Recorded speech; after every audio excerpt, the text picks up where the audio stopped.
নমস্কার। মহাকালের পুরাণ, সহজ পুরাণ, আমাদের জীবনের পুরাণ। আমরা এই পুরাণের মধ্যে দিয়ে শুধুমাত্র যে ধর্মের গল্প পেয়েছি তা কিন্তু নয়।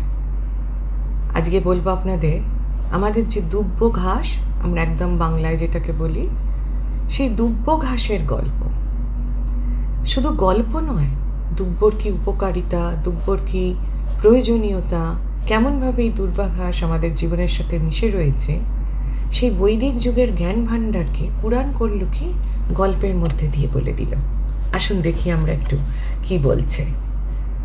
দুর্বা ভারতীয় সংস্কৃতির এক অচ্ছেদ্য অঙ্গ। জন্ম, মৃত্যু, বিবাহ থেকে শুরু করে সমস্ত শুভকর্মে তার অবাধ গতি। এই দুর্বার ভেষজ গুণ চমৎকার। ঋগ্বেদের উল্লেখ আছে, ঋগ্বেদে আবার ভাদ্র মাসের শুক্লা অষ্টমী তিথিতে দুর্গা অষ্টমী ব্রতের শেষে দুর্বাকে অঙ্গে ধারণ করতে হয়।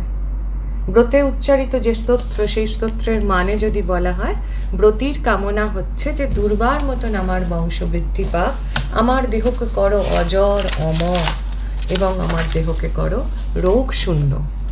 ভারতবর্ষে আমরা যখন আশীর্বাদ করি, সে বিবাহে হোক, যে কোনো শুভ অনুষ্ঠানে হোক, আমরা ধান দুর্ব দিয়ে আশীর্বাদ করি।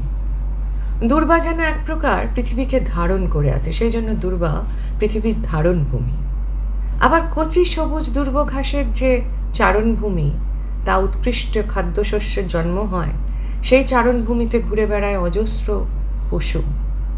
প্রকৃতি তার নিজস্ব যে একটি তুলাদণ্ড, তাকে কিরমভাবে নির্মাণ করে, সেই জন্মভূমিকেই আবার সবলে ধারণ করে মৃত্তিকা ক্ষয়ের হাত থেকে রক্ষা করছে। তাই দুর্বাকে প্রজা স্থাপনের বা জননীর মতন করে সৃষ্টিকারী এক উপাদান বলা চলে। মানব শরীরের রূপ, কান্তি, শক্তি, বলবৃদ্ধি সবই নির্ভর করে পিত্ত নামক বিষয়টির উপর। আজকাল যারা আয়ুর্বেদ নিয়ে চর্চা করেন তারা জানেন আমাদের এই কফ, পিত্ত, দেহ, সেই সমস্ত প্রাচীন পৌরাণিক যুগের বা আয়ুর্বেদের যে সমস্ত কাহিনী রয়েছে বা যে সমস্ত বিদ্যা রয়েছে, আয়ুর্বেদ একটি বিদ্যা, তো সেগুলোকে কিভাবে রয়েছে এবং সেখান থেকে আমাদের কফ, পিত্ত, দেহের বিভিন্ন ভাগ আছে। শরীরের বহু অসুখের কারণ হলো আমাদের এই পিত্তের সমস্যা, যা লাবণ্য নষ্ট করে দেয়।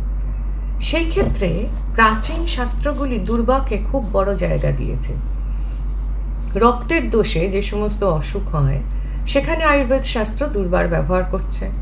চরকের আয়ুর্বেদ শাস্ত্রে বিচারে দুর্বার রসকে শীতল গুণ সম্পন্ন বলা হয়েছে এবং আরও বলা হয়েছে একটি কথা, জল ধাতুর যে গুণ আছে, ভূত গুণ, অর্থাৎ কেমিক্যালি জলকে ভাঙলে যে জিনিসগুলো পাওয়া যাবে, সেই দুর্বার গুণকে তার মধ্যে অন্তর্ভুক্ত করা হয়েছে। এর রস হয় কষায়ও আবার মধুর, এই জন্য এটি পিত্তগ্ন, পিত্তকে নাশ করে। ঋগ্বেদ থেকে বিভিন্ন সংহিতার সকলেই তাই দুর্বার কথা বিভিন্নভাবে বলেছে।